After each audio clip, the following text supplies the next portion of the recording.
Islam Makhachev versus Alexander Volkanovski was an insane fight. One of the first times, if not the first time ever, the pound for pound number one, Alexander Volkanovski, and the pound for pound number two, Islam Makhachev, fought each other. Both are champions. Alex in the 145 division, Islam in the 155 division. Alex took a risk. He went up to try to take the belt, and he came up just a little bit short, at least in the eyes of the judges. But there's a lot of people on the other side saying that he should have actually won the belt. I could see why Islam actually won on points, but if the fight was called for Alex, I wouldn't have been objected to that as well. But why am I talking about this as a fan and also a future sports medicine physician? Well, there's some big controversy surrounding this fight, and that controversy is whether or not Islam Makhachev used a IV to rehydrate himself before the fight, which is against the rules of the UFC. Now, this is an allegation that was first broken on Twitter by Dan Hooker, a fighter who was definitely rooting for Alexander Volkanovski. They're in the same team, and supposedly, well, I'll just read the tweets actually. So first he says, Islam is a cheat. I'm just reading off of his Twitter. He doesn't cheat. He doesn't win. Prove me wrong. Bet you can't. He links to an article of a UFC fighter that was banned for 2 years or got a 2-year suspension for using an IV before a fight. And then he says, dumb profanity, thinks he can fly to Australia, hire a nurse to give him an IV, and we won't find out. Cheating dog.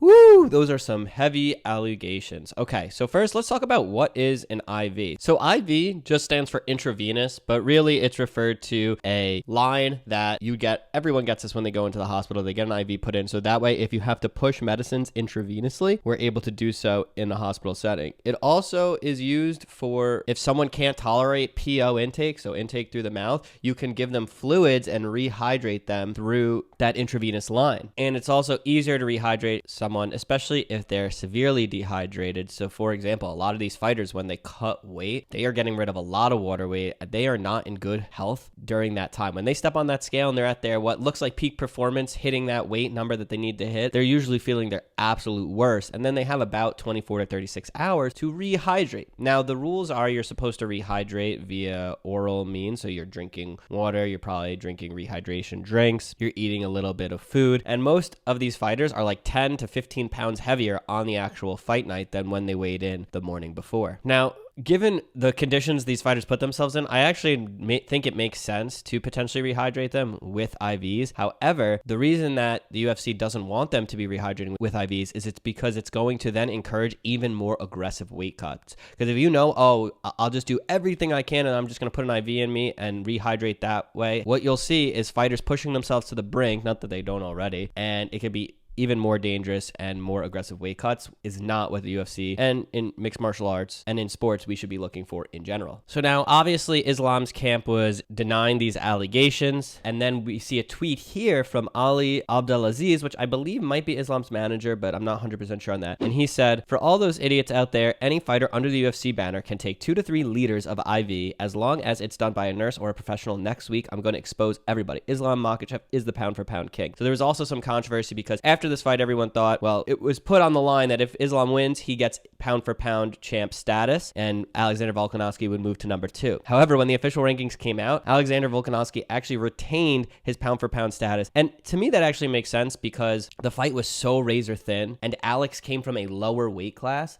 And so because it was so close to call and he's the lighter fighter, then it actually makes sense that he would retain that pound for pound status. Now, if Islam came in and just mauled over him, made it look easy, he would have definitely gotten that pound for pound status. So that's another controversy, but we're going to look at the medical one in this case and the allegations of cheating. So then someone actually retweeted the Ali Abdelaziz's tweet, actually a screenshot, and said, Ariel, do you have any thoughts on Ali tweeting and deleting this? He's talking to Ariel Helwani, who is a prominent leading MMA sports journalist. And Ariel responded, yes, he deleted it because someone, I would think, told him he was incriminating himself with this tweet. You can't take 2 to 3 liters by a professional or not. It's 100 milliliters per 12 hours, among other details. Massive difference. So I guess in the rules, there are some small stipulations that you can have some rehydration or use of an IV if medically necessary, but that's 100 milliliters. Now, 100 milliliters is not a lot at all. Just for comparison's sake, when we put people in the hospital on fluids, we'll do like lactated ringers or normal saline, and they're 1,000 milliliter bag, so it's a 1 liter bag usually, and we'll set a rate of about 75 milliliters millimeters an hour, which means in 2 hours, or I guess literally 90 minutes, they're going to be over that 100 milliliter mark that they're allowed in 12 hours. So basically, the UFC is trying to make it that fighters cannot be using IVs unless it seems like there was a very medically relevant reason, and they're giving them that little bit of wiggle room, I guess, to get medications, and I'm not really sure. I'd have to look more into the rules on that. The problem with this defense by Ali Abdelaziz is he's almost implying that Islam did take the IV. I don't know if that's true or not by saying this, and just that he wasn't under the 2 to 3 liter IV limit. Now, is it possible that that was what was told to Islam, so he didn't think he was cheating, and then he did get an IV, and technically he was? It's possible. We'll have to wait to see what more comes out. In this article by MMA News,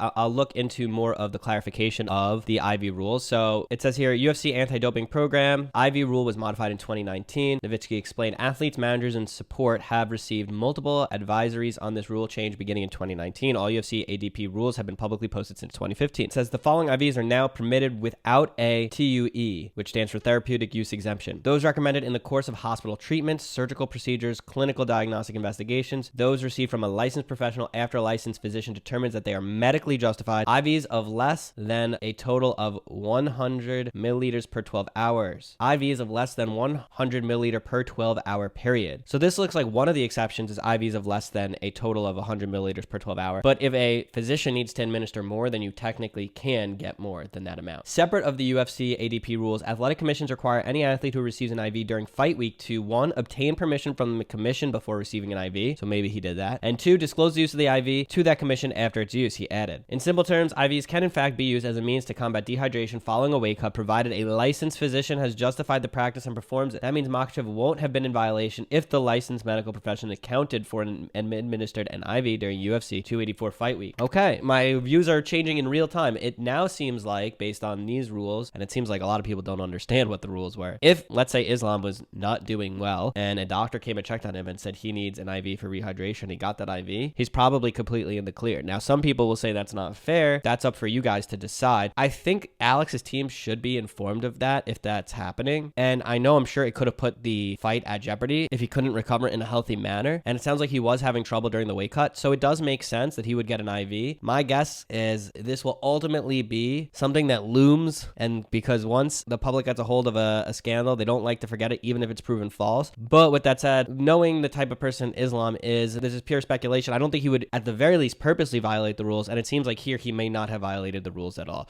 So that's my sum up of this controversy. I'd love to see the fight happen again. I think that it's definitely going to happen again because I think, one, Alex Volkanovski feels like he can definitely beat Islam Makhachev and take that double champ status. And I bet at this point, Islam wants to shut down the haters who are saying he should have lost the fight or that he's now not still, even after beating Alex, the #1 pound for pound fighter. So lots to look forward to in UFC this year. I'm going to be covering it. So if you are interested in getting the perspective of a doctor and future sports medicine physician who is a huge UFC fan, then subscribe to the channel and I'll see you in the next one.